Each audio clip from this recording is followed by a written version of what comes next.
Hi, everyone. This is Raquel. Hi, and this is Jennifer. Welcome to Madness Cafe. This is a feminist podcast where we talk about women's issues, politics, and health and wellness.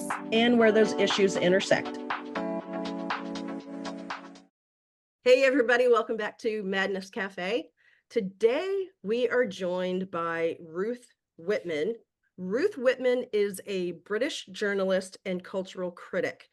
A former BBC documentary director, she has written for the New York Times, Time Magazine, New York Magazine, The Guardian, HuffPost, and a whole bunch of other publications. Fortune described her as one of the 25 sharpest minds of the decade. She is the author of this amazing book, BoyMom, Reimagining Boyhood in the Age of Impossible Masculinity. Ruth, thank you so much for being here. We are incredibly excited to talk to you about this book. It's such a pleasure to get to talk to you guys. Thank you for having me on the show. I remember seeing that you were writing this book, and I immediately said to Raquel, I was like, we've got to read the book. We've got to have her on. This topic is so near and dear to our hearts. Thank you for writing about it. And what inspired you to write it? So I am the mom of 3 boys, and my third son was born. Well, I was like, I would say 800 months pregnant when I was about to say 8.5, but it didn't feel like 8.5. It felt like, that stage. Yep. And it was right when the Me Too movement just took off online. So, every time I opened up my phone, it was like, Weinstein was exposed, another person was exposed. It felt like for a moment that pretty much every man on the planet was a sex offender or a school shooter or a predator or something terrible. And I was about to be the mom of 3 boys. I'm a feminist. I've always fought for women and girls. That I was very conflicted in this moment. Part of me, the sort of feminist part of me was like, yes, great. Finally, women have this voice and we're standing up and we're speaking and people are listening and we're calling out all this male bad behavior. But then as a mom and a mom of sons, it was just like, where do we go from here? Am I obliged to just decide that my sons are terrible and that's the end of it? Do I have to side against them politically? It was a very conflicted moment. And I wanted a book that would I wanted to read a book that would kind of dig into all of these things, the cultural piece, the political piece, the parenting piece, how it all fitted together and how complicated it all was. And there just wasn't anything out there at that time that really covered all of those things. So I thought, it was part of my journey to make sense of it all for myself that I ended up writing the book. I think it's really great that you bring up, because you do go into it quite often in the book about feeling conflicted as a feminist, talking about all of these issues and the dissonance of, wait a minute, I'm a feminist, but I'm talking about this issue with how little boys and men are being shortchanged. Wait a minute. Yeah, so I think that's a really interesting part of the book. And I think it's great that you go into that. So can you just maybe talk about that a little bit, about that sort of juxtaposition for you? It took a long time to unpack it all, because I think in the midst of all those pregnancy hormones and this like exploding conversation about toxic masculinity and male harm, there were a lot of feelings coming up, and they weren't necessarily all that rational. But how it felt in that moment was that my sort of political tribe, say, which is like feminist, progressive, often women, it felt like in that moment, if you were part of that tribe, all your energy was in women and girls, the cause of women and girls. And it felt like the only people who were championing the cause of men and boys were kind of on the right. They were like these men's rights activists, these toxic, these misogynists. It was very coded as this like extreme right issue. And I was like, on the one hand, I was feeling like, yes, male privilege is real. Yes, men have done all this terrible harm. Yes, the system works for them in certain ways. But in other ways, it sort of felt like, well, this isn't really working so well for them either. This system seems to be kind of harmful for men and boys as well. And so I was just like, how do we acknowledge the privilege? How do we acknowledge the advantages? How do we acknowledge this sort of injustice of it all while still championing my own children and sort of figuring out why the system isn't working well for them? And it was a really long process. And a lot of the things that I found in the book challenged me in lots of different ways. A lot of the Mhm. reporting, I was constantly challenged emotionally and politically as I was writing it. We live in this time where everybody is very certain about everything. There's all this moral certainty when it comes to politics, when it comes to gender, when it comes to, pretty much every issue of the day. We're like double down in our own bubble. And I didn't feel certain. I didn't feel certain of any of this. And I wanted to kind of lean into that certainty and acknowledge that this stuff is very messy and write my way through that. Patriarchy is a system that really does not work well for Mhm. men as Right. well.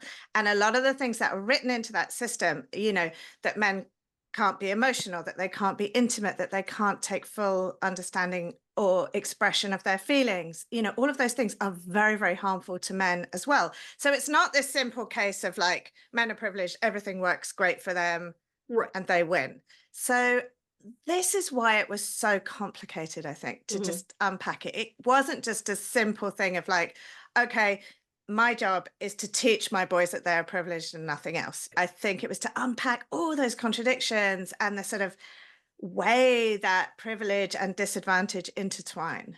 What a really great point. And I love the fact that you did so much research for this book, starting with the differences in babies, baby boys when they're born, and baby girls when they're born. What is Yeah. the main difference you talked about in the book in regards to their brain and development? Right. So this was really surprising to me because we tend to think of baby boys as like sturdy and tough and, we kind of jiggle them around and, think of them as these sort of robust little creatures.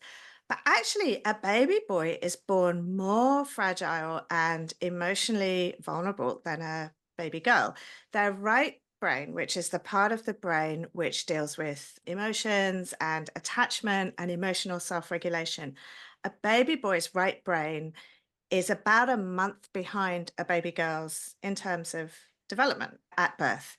And a month, like with a newborn, a month is a lot. That's a big It's difference. huge. Yeah, we know that a baby born like a month premature is a very different and much more fragile creature than a baby born at term. So boys' brains are more vulnerable to disruption. So basically, anything that can go wrong for a baby, if they are neglected, if they suffer abuse, if their mother can't bond with them well, or or they grow up in poverty, all of those things have been shown to have greater effects on boys than they have on girls. And this was really shocking to me. I didn't realize this.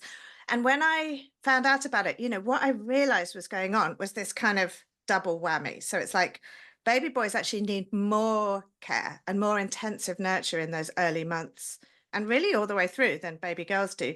But because we think of them as being so tough and masculine and, robust, we treat them in a slightly different way. We give them a little less care, a little less nurture, a little less like emotional, we do a lot more like roughhousing with them and see them as sturdier. So it's like they need more, they get less, and that kind of compounds over the years. That was shocking information to me when I read it in your book. And then to compound on that, then what type of toys, books, etc. are thrown at boys versus what's thrown at girls? Yeah, this was really interesting. And a lot of this it was real sort of blind spots to me as well. But boys and girls are tracked into these like slightly different narratives of what the world is, what is expected of them. So with girls, they get a lot of content, a lot of stories, books, TV shows, toys that are about nurture and relationships and about taking responsibility for people's feelings, about friendship, these sort of relational narratives. And they give girls the kind of idea that they're part of this like relational system, that they need to think about other people's feelings, that they need to track everybody's feelings. Whereas boys get sort of shoveled into this track, which is all about action, heroism, battles, fighting. In the stories that are aimed at boys, there's always like a hero, a villain, a good guy, a bad guy, they have a battle, somebody's a hero, somebody gets killed. It's this very binary sort of understanding of human interaction. And so little by little, boys kind of check out of that like emotional labor, of that kind of emotional relational work. And this doesn't really work very well for anybody. I think that for girls, it ends up being like a burden that they take on so much of this stuff. And I think, as women, we all kind of recognize that where we're like the ones who are like checking in on grandma and the ones who are like remembering everybody's birthday and the ones who are doing all that labor. But it also has a real downside for men and boys because that stuff is how we build connections. It's how we build intimacy. It's how we build friendships. So we're sort of almost sort of tracking boys away from intimacy and deep relationships. Are there any books for little boys that explore or talk about friendship and relationships? Some. So often it's like a little side issue. So it'll be it'll be sort of, like Harry Potter, for instance, that's like a male character. And there are bits about his friendships, but it's not the main story usually in the way that like the example that really came to me that kind of kicked off all this thinking for me was that I saw this magazine that was aimed, it was like really heavily marketed to girls. It was like sparkly pink cover and like friendship bracelet giveaway and all that. And the main story in the magazine, and it was like probably for the like 8 to 10 kind of age group. And the main story in the magazine was this story about this girl. She'd been invited to 2 birthday parties and they were happening at the same time. So instead of like letting down or disappointing one of her friends, she was like pretending to be at both parties. So she'd like run off to the first one, play some games, they run to the second one, play the same games, run back to the first one. And it was this story of like really intense, like people pleasing and emotional labor. And as I read this story, I was like, my sons will never see a story with a boy character doing that. There will be no, there are not stories like that aimed at boys where their relationship thing is the story. It's not like the tiny little subplot before they go off on the big adventure or the big battle. It is the story. It's the thing that's driving the narrative. And those, I mean, I haven't seen, there probably are, and maybe people are writing more of them now, but I really haven't seen one like that for boys. Similarly, I don't know if you guys saw Inside Out, the Inside Out movies, like there's Inside Out. I saw the first one. I haven't seen the second one yet. Yeah, it's like kind of the same thing. So it's this like very complex story about emotions and interiority, and it's all focused on a girl character, which is great. Nothing wrong with that. But every time a male character comes on screen, so it's not very many male characters, it's the dad or it's the sort of pseudo boyfriend, the boy that she meets. It's their interiority is just like the football, watching the game. The whole joke is like that they don't have complex emotions. They don't have that kind of, and the female characters like Riley and her mom are like tracking each other's emotions. They're responding to each other. They're thinking about what each other are feeling. Whereas the boys and men are just like, checked out, can't do that work. And it's just reinforcing these stereotypes. And it's like sending this message, I probably had I not had sons, I could have watched that and been completely oblivious to it. But when I'm watching with my 6-year-old boy, I can see that he's getting this message that this stuff is not for him. This stuff is not manly. It's not for boys. It's for girls to do. So on page 24, you say it's hard to square male privilege with male vulnerability and a big ask for many women to muster much sympathy for boys and men. So why should we? I have girls. I have lots of sympathy for boys and men, but I hear in the femisphere, to coin my own new I love word, that term. Yeah, that's great. I'm going to use that.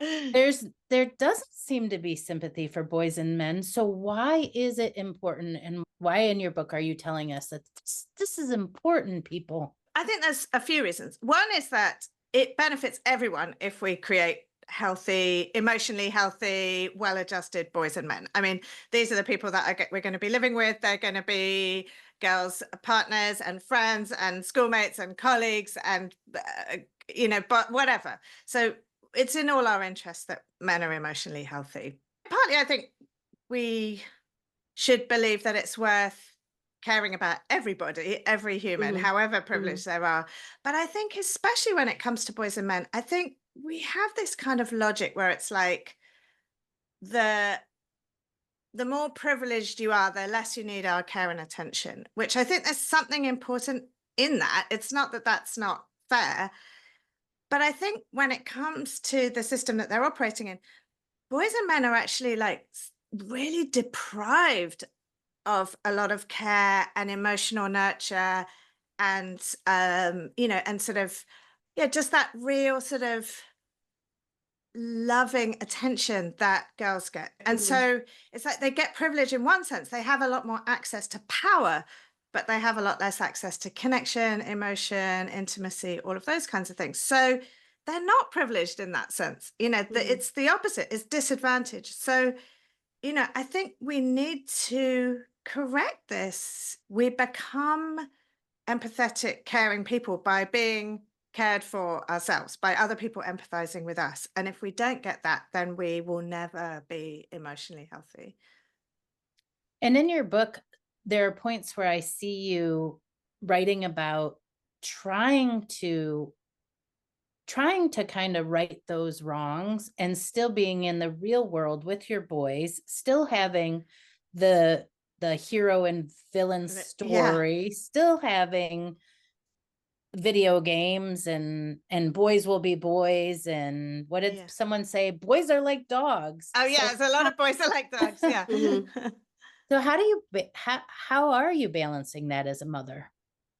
So I think part of it, what I came to from reading the book was it sort of in a similar way that a generation or more worth of feminists have done that work for girls. We've looked at our culture, we've scrutinized it, and we've been like, okay, this is sexist. We've called out the things. And so now I think a lot of girls, like quite young girls, have those skills and tools themselves. Your average, like, smart fifth grade girl can be like, that's sexist. When they see the story with the prince rescuing the beautiful princess, they know when things are sexist and they have the tools to call that out. So I think part of it is when it comes to boys, we just don't have a good framework or vocabulary for describing these kinds of things. Part of it is just like naming the problem.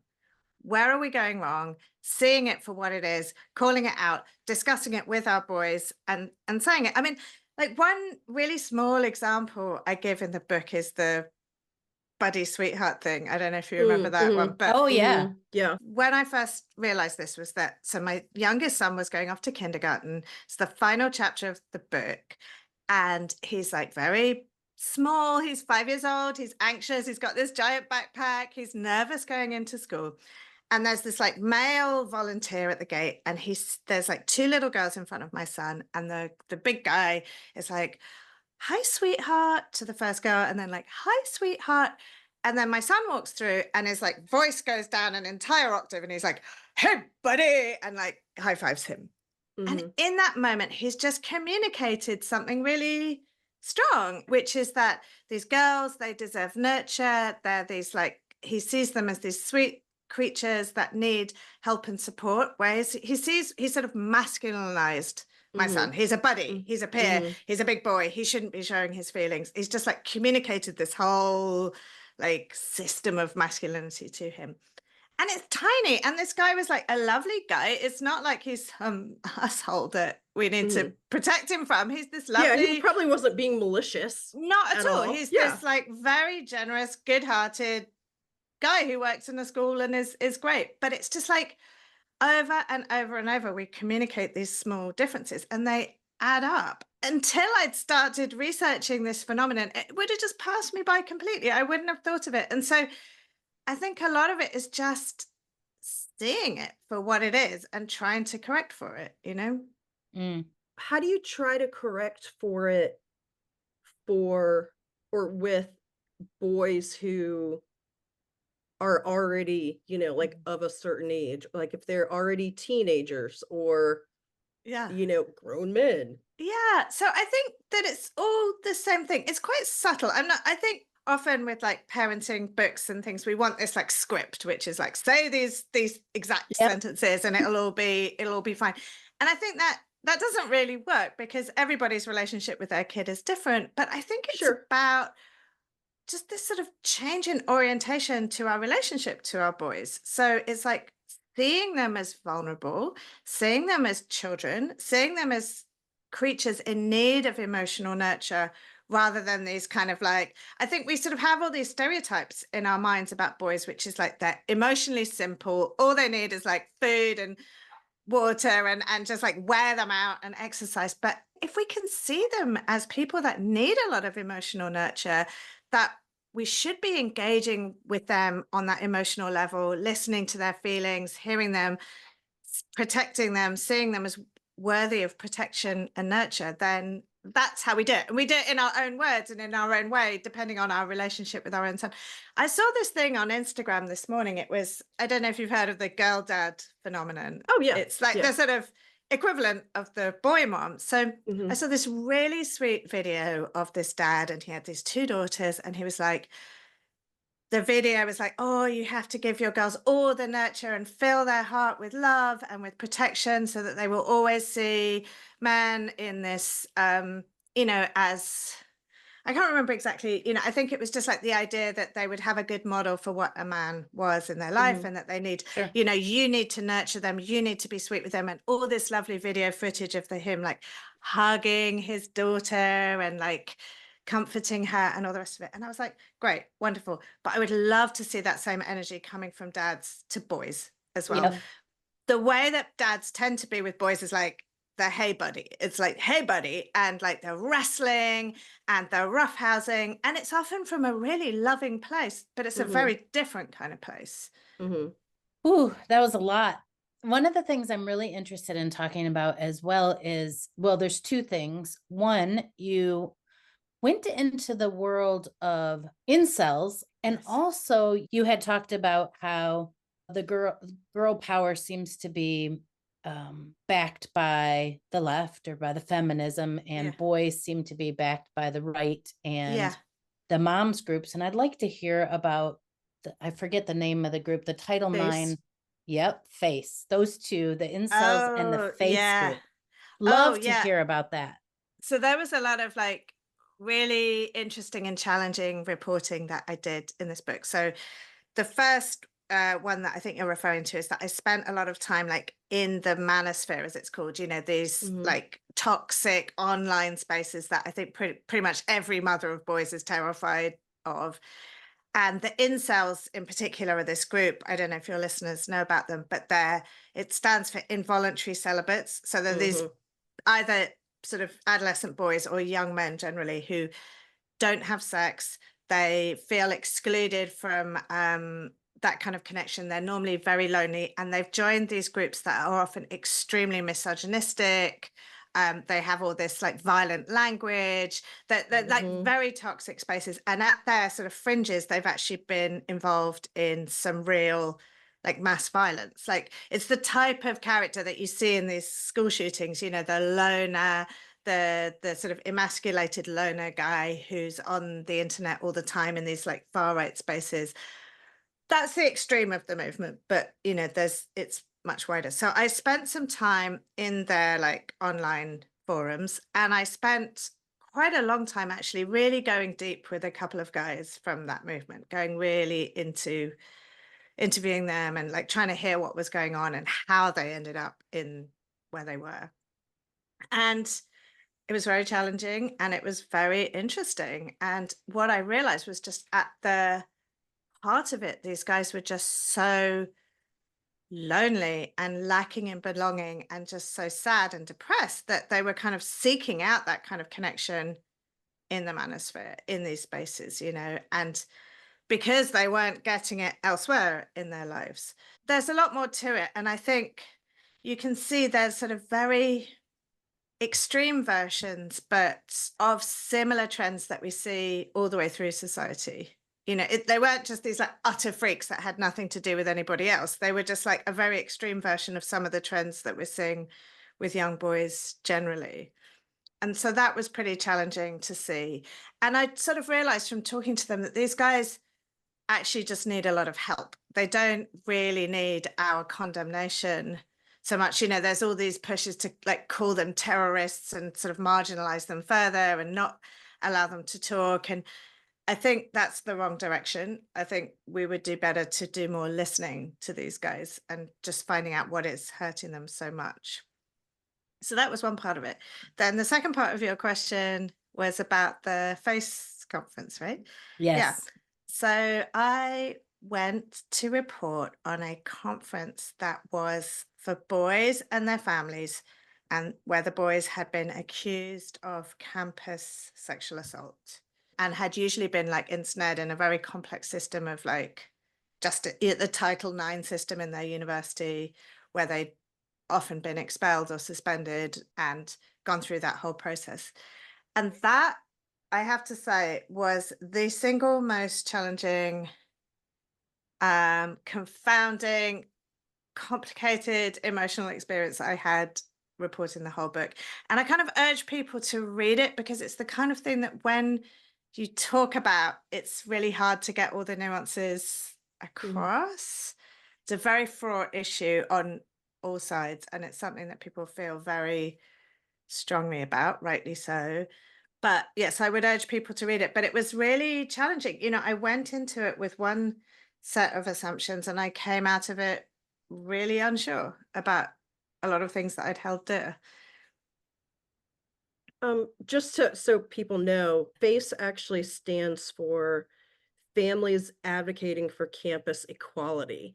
Yeah. And basically it was not basically, but just a sort of a distilled explanation.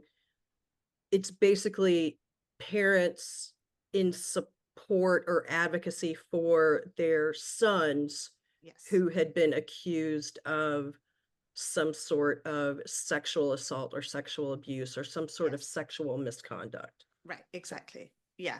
And so, the title itself is really like controversial, families advocating for campus equality. I mean, that sort of sounds like it should be the opposite, right? Because you're like, well, why are we, campus equality means like advocating for the victims of sexual violence, not the perpetrators, I would have thought. And so this is why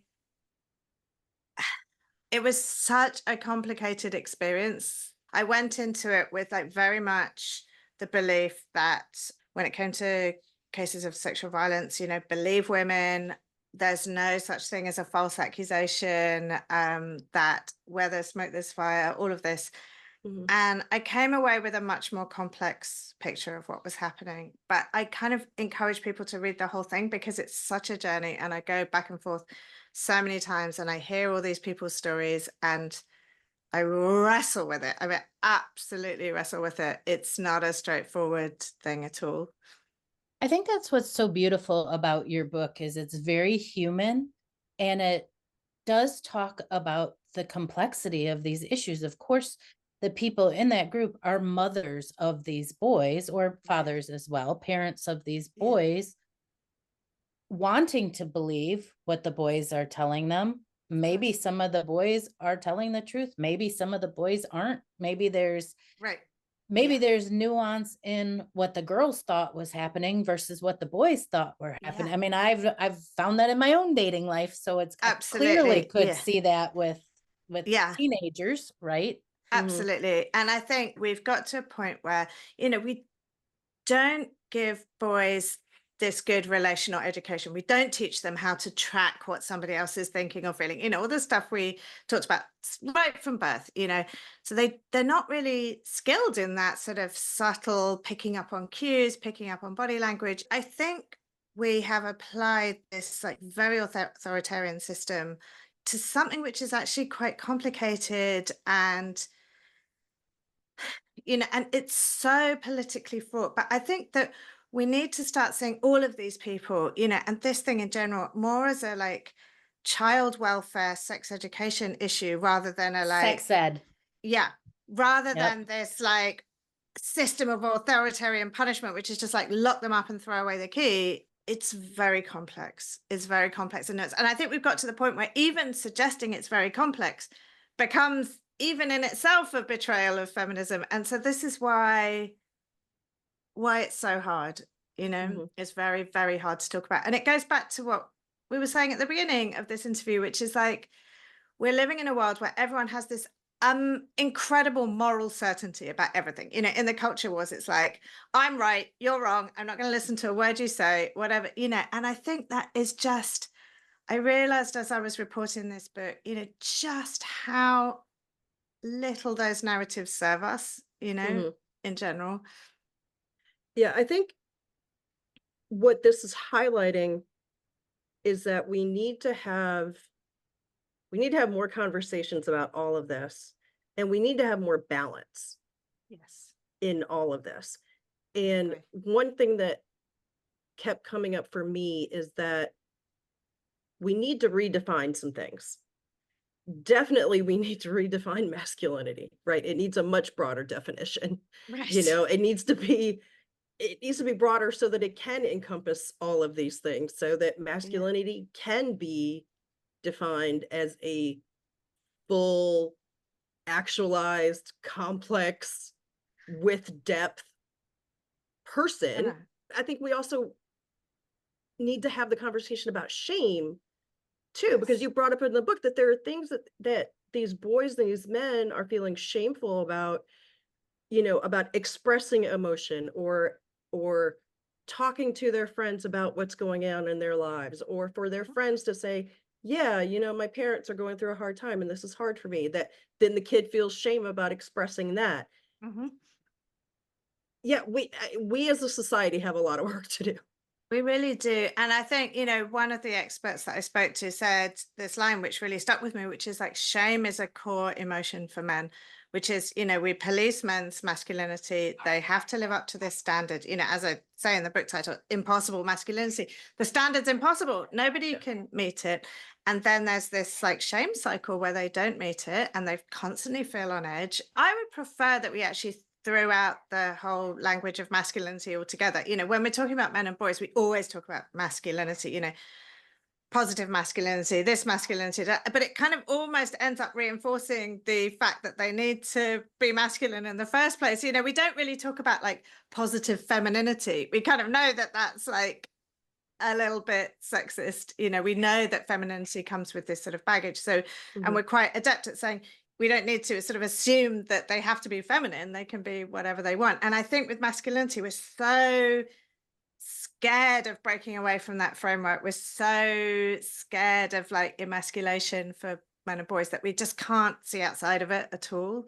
mhm, Um, so I'd rather just see all these qualities as just human, you know, just every human needs intimacy and connection and strength and power and agency. You know, we all need all of it.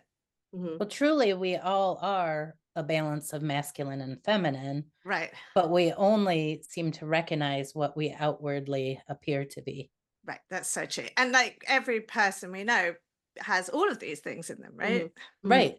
I thought it was interesting in the book when when you did talk about the policing of masculinity, Mm. and we point so much to the male toxic behavior of pushing down on boys, but Mhm. it's actually girls and women that do a lot of the policing. Can you speak to that? Yeah, that was really interesting as well because I think boys are caught in this moment, and I think it shows up especially when it comes to like dating and sex, which is that on the one hand, you know, post Me Too, boys are very aware that they have to be so cautious, that there's like consent is so important, and it's not just a like yes no binary, it's this like very complex thing. But at the same time, girls still expect them to be like traditionally masculine and dominant and to make the first move and to come off as really confident and assertive and often even aggressive. And you see in these things like the sort of rise of sexual behaviors like choking or mhm, strangulation, those kinds of things.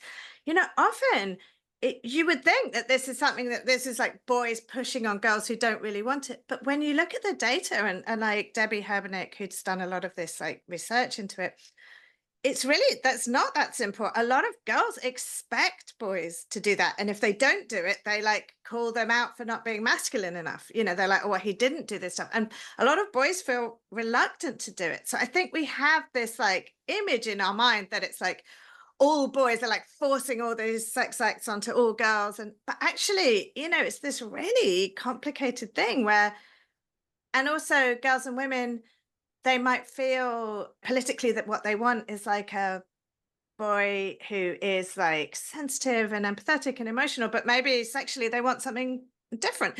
That's true of all of us, that our desires don't always match up exactly to our politics, it's and that comes out in different ways. But it's a really complicated landscape to be a boy, because they're just like, what am I supposed to be? Yeah. And the consequences for straying from either one of these things, they're both in opposition to each other. So it's like the consequences of not being but both of these things are really strong. So on the one hand, if you're not masculine and dominant, then it's like you're a wuss, you're a pussy. There's this idea that you're emasculated, and that's like very threatening for boys and men. But then on the other side, if you are too much of those things, then you could be cancelled. And these things are very real in high schools, this like shaming of boys and men who overstep, this authoritarian punishment, all of this from other teenagers and from adults. So it's very hard to know what to be. And I think a lot of boys are just getting to the point where they just rather avoid it altogether. They're just like, Yep. I'd rather just be in my bedroom and watch porn than navigate this impossible system. Ay, Well, ay, ay. I wonder. Surprising, right? Yeah. Well, I kind of wonder. I'm not a parent, so I don't know. But I wonder if it would make a difference. And of course, this is, I don't know, hindsight is 2020, but maybe have the conversations with kids like high school sucks for everybody. Growing up is tough for everybody. Mhm. I mean, I mean, and I'm a little uneasy admitting this, but in the section about the incels, I kind of had a hard time feeling sorry for them. I mean, Yeah. yes, they're in a lot of ways, yes, life is hard for them. I get it. Mhm. But in other ways, I was like, Really? Is you this know so what? hard for you? Yeah. Yeah, life is hard for everybody at that age. Mhm. Mhm. Maybe have a conversation with somebody, go outside. Like, Mhm. why? And again, I don't have kids, but I've been a kid. And, you know, after spending so much time in the house, eventually my mom would say, go outside, Yeah. go Do do something else. Go something. see somebody. Yeah. Right? Like, I don't, Absolutely. and maybe kids are different than when I was a kid. I don't know. But, and yes, I do understand. I do have empathy for what they are going through. But literally, there is that part of me that was just like, you know Like, what? get a grip. Yeah, stop being so superficial, because they're talking Mhm. about, oh, this girl won't date me. Oh, yeah. But you know what? They're doing the exact same thing that they say girls are doing to them, Mhm. because they're like, oh, I'm so short and I'm this and I don't look Yeah. like blah, blah, blah. But you're doing the same thing. You're going after the stereotype too. Like, Mhm.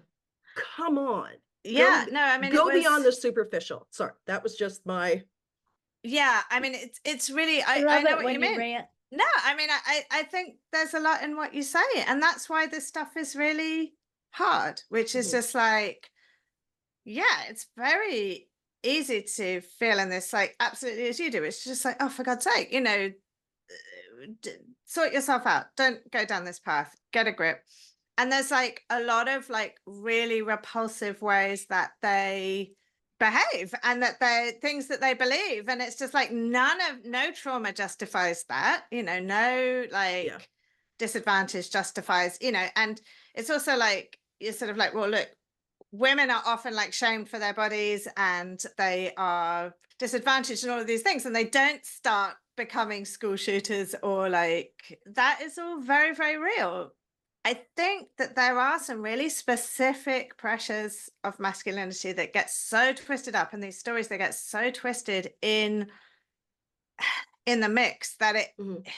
you can see why and it's sort of what I was trying to do was like trace a line for how this Right. happens rather than Right. sort of justify it, if that makes Mhm. Yeah. sense. Yeah. And I think you did a great job with that. Thank Yeah. you. I still had my, No, and it's my, good. I my mean, reaction. absolutely, which is great. This is what I want people to do when they read the book, which is just to be like, this stuff is really complex. And all the way through reporting this book, not just with the incels, but with everything. I was like, 1 minute, I was like, oh God, this is awful. Poor men, poor boys, terrible, terrible. And the next minute I'd be like, oh, for God's sake, grow up, you bunch of like misogynistic, and I was pulled back and forth, should we feel compassion? Should we feel condemnation? And it's just all of it. All of it Mhm. is true. It's messy. It's complicated. There's no clear path through. Incels are not these like cute little cuddle bugs that we should all be like, what a sweetheart. That's not at all. And I want people to interact with the book in that way. I want them to feel all the feelings and to be like, yes, and no way, you're an idiot. And, all of it, because that was the experience that I had of reporting it. Yeah, you did a great job writing it. Mhm. I think that I did feel something for the incels in that, I had a brother who grew up in this toxic masculinity and his life ended early. And I can relate back to a lot of things in the way that he was treated versus the way that I was treated. In some ways, he was treated better than I was. In other ways, not so much. Yeah. And I think that empathy does go a long ways, but I think what the book really says to me is that the system that we have doesn't work for anybody. Yes. It doesn't work for men and boys. It doesn't work for girls and women. Yes. And this punitive system that we have, punishing, is Mhm. not getting us anywhere. Yeah. It's 100%. I'm really glad that was your takeaway from it, because that's exactly what I wanted the takeaway to be, which is just like, there are many specifics, and every individual will interact with that system in slightly different ways, and it will show up in different families in different ways. But there are some real messages in our culture which are harming everybody, and Yeah. Everybody. we can tackle this. And I think we have done quite a good job. We're certainly not finished by any means, but we've done quite a good job of opening up those conversations about girls and women, of identifying the issues, of like looking at them and applying a critical eye to the sort of sexism that exists in our culture for women and girls. And we need to do a whole lot more of it, but we're on the way. Mhm. And I think we're just starting with men and boys. I think we're held back in a way by this idea that men and boys benefit so much from patriarchy, and they do in certain ways for sure, but Yeah. that doesn't mean that they aren't harmed in other ways. And yeah, it's just about, look, let's just unpack this system and just help us all to move past it. And who hasn't like looked at the little sweet boy with their cute little Yeah. faces and they're talking about how much they love their mommies? Yeah. I was subbing in a school last year and this little boy was making his mom a crown for Mother's Day and he was like doing the little Oh, jewels yeah. and he was so sweet. And the thought that occurred to me is, what the hell happens to these kids? Yeah, it's so true. What the There's hell this happens? sweetness, and we knock it out of them. This is so, I don't know if you've heard of Niobe Way. She's a professor at New York University, and she also has this book about boys that's just come out called Rebels with a Cause. And she talks about how all children are born with this amazing relational intelligence, and with boys, we like knock it out of them as they get older. And it's that sweetness that then we just destroy somehow, that we really shit all over it. Sorry. But I think you're right. And it's our job to help boys keep it, I agree. It's our job to help fix this problem. And it Yeah, is a problem. it is. It's a big problem. I have a quick question, because you talked about how we really aren't talking about this very much. Like, we've done a lot as far as feminism helping girls and women, but we're just at the beginning of talking about this with boys and men and sort of redefining masculinity. Mhm. What response have you gotten from people about this work and sort of starting this conversation? So I've been really surprised at how positive the response has been, actually. I Oh, thought good. that I would get a lot more pushback from both the right and the left. So Mhm. whenever you write about anything to do with feminism on the internet, you always get a few crazy men being like, I want you to die and your poor sons and their terrible mother. You get a bit of that. But I thought I would get a lot of pushback from the left with people saying, if you center men and boys, you're taking away from women and girls. And there's been a tiny bit of that, but mostly people have been really supportive. And one of the biggest groups of people that I was really surprised that have really liked this book has been men. I've had so many men message me and say, and some of them are dads and they're looking at it for their own sons, but a lot of them, they're talking about it almost in terms of like reparenting themselves. They're like, Oh, good. yeah, which is very sweet. And they'll be like, I knew that there were all these problems in my upbringing and I couldn't place what it was. And, you've given a voice to this thing that I sort of sense, but it feels very validating to have it backed up by research. And they felt very heard by it and very seen, which has been lovely. I mean, the main group of people who are reading this book, obviously, and the title would suggest, have been boy moms, mothers of boys. And they've responded really well because I think they also feel this huge pressure. There's like, it's on you to fix this. We all put everything onto moms. And I've been really delighted with generally how positively the book has been received. Was there anything else you wanted to tell our audience that we didn't give you the chance to? Not particularly, just that you can find me online. I write a Substack called I Blame Society that you can find by searching that. And it's ruthwhipman.com is my website and all of my social media handles. Awesome. And we'll put all that in the show notes, people. Well, I could have asked you 1,012 questions. This topic is so near and dear to my heart. And the few times that I've written about it, I have gotten some feminist whiplash online where people were like, you're not a real feminist if you're going to speak out for boys. And I completely disagree with that. A feminist, in my opinion, speaks out for everyone. I really appreciate that. Yep. Thank you. Yeah. Thank you for being on today. Well, it's been such a pleasure. Thank you for having me on. Thank you so much, Ruth.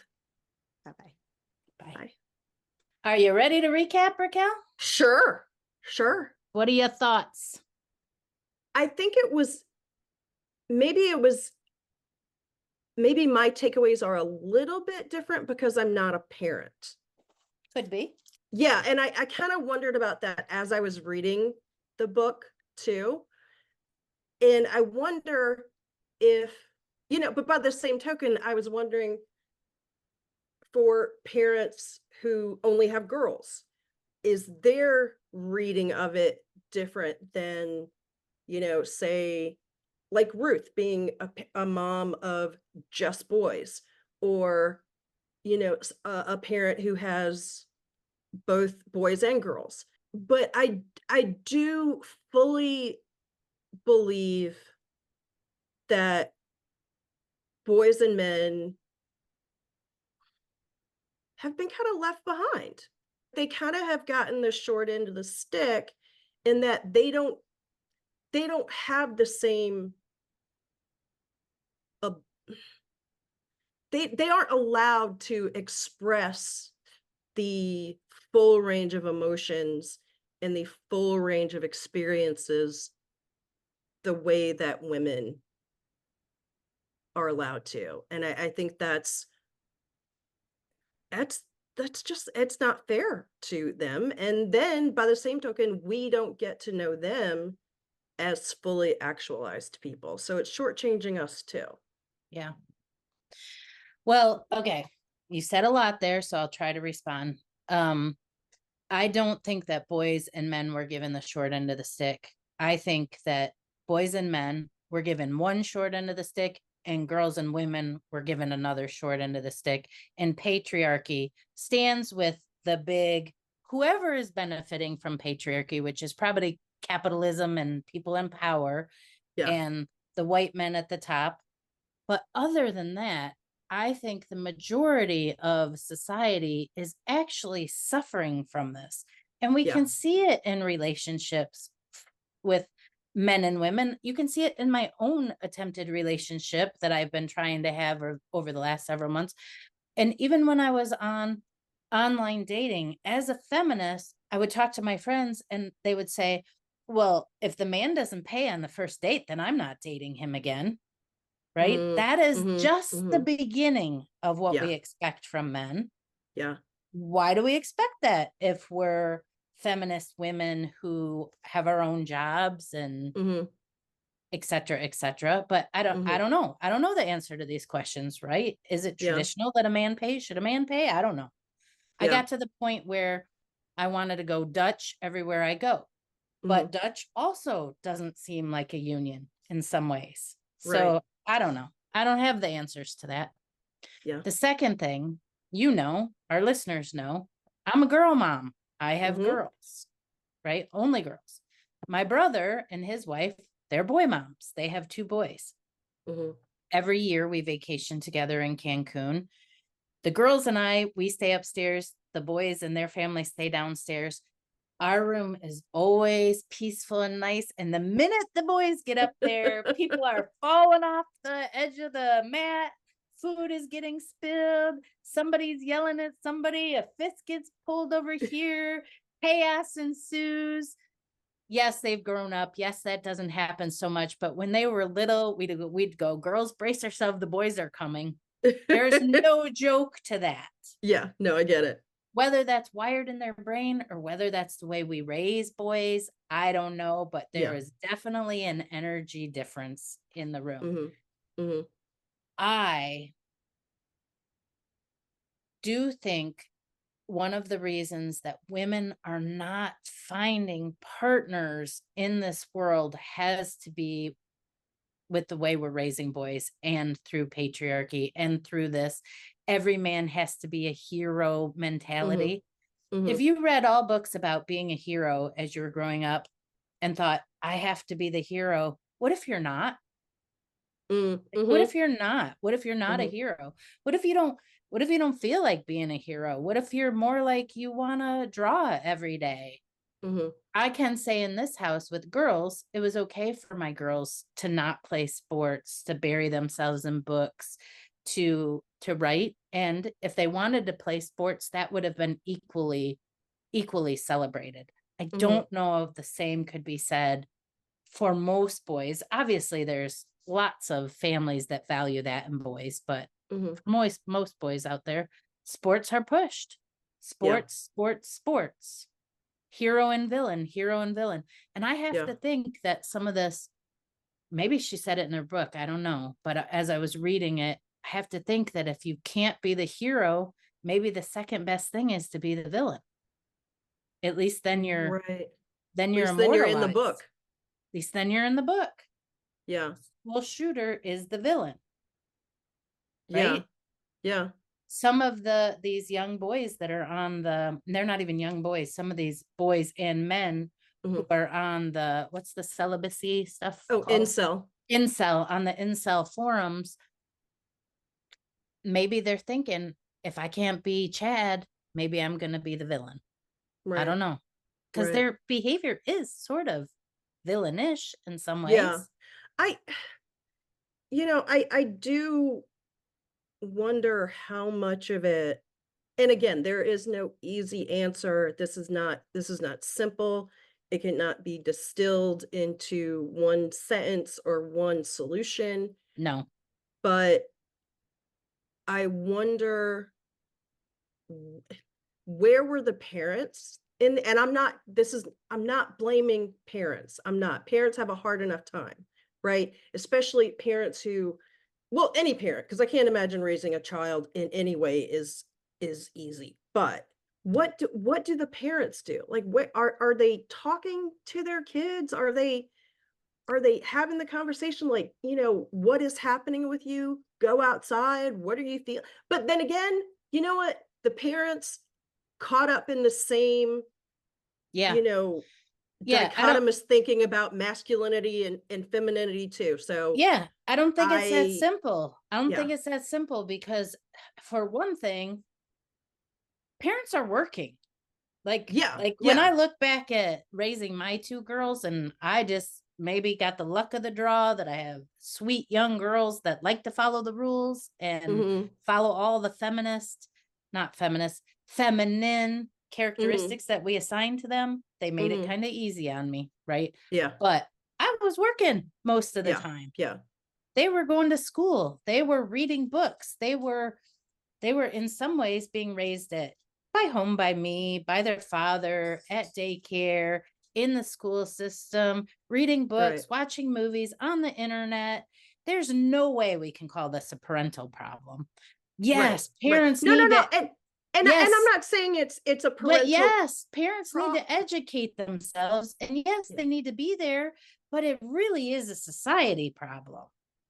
Yeah. Because it isn't as simple as send your kids outside, because you can't even send your kids outside anymore because they're going to be kidnapped. Well, that's true. Or they might get shot, or, right. There's bullying. And this is a societal problem.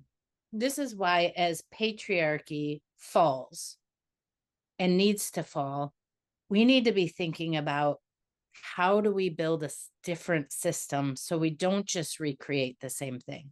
Because every empire crashes at some point. What do we build instead? How do we create a different dynamic? How do we, when we get to the hospital and our baby boy is born, how do we keep ourselves from saying, hey, buddy, and not holding him as much as we held and nurtured our girl child? Right. Well, Ruth brought this up in the book. I think it's the Dutch model. In how the as far as sex education, and that the Dutch model actually has a better outcome as far as talking about sexuality and sex education and that sort of thing. And so I wonder if we need to look to Education. Other societies, other cultures, other ways of doing things, maybe looking at, matriarchal societies and, men who grow up in those types of cultures. But like I said at the beginning, maybe I didn't say it at the beginning, but I think I said it at some point, that this is just the beginning of the conversation, right? Yeah. And so hopefully what Ruth's book is going to do is to get people thinking about this in a different way, or even thinking about it at all, and then grow the conversation from there. It was a real pleasure to discuss it. We're not going to come up with any solutions today. The only solution I can say is, let's talk about sex, baby. Sex education. Like, really? Yeah. We need some real education. We do. We as a society, we need to talk more.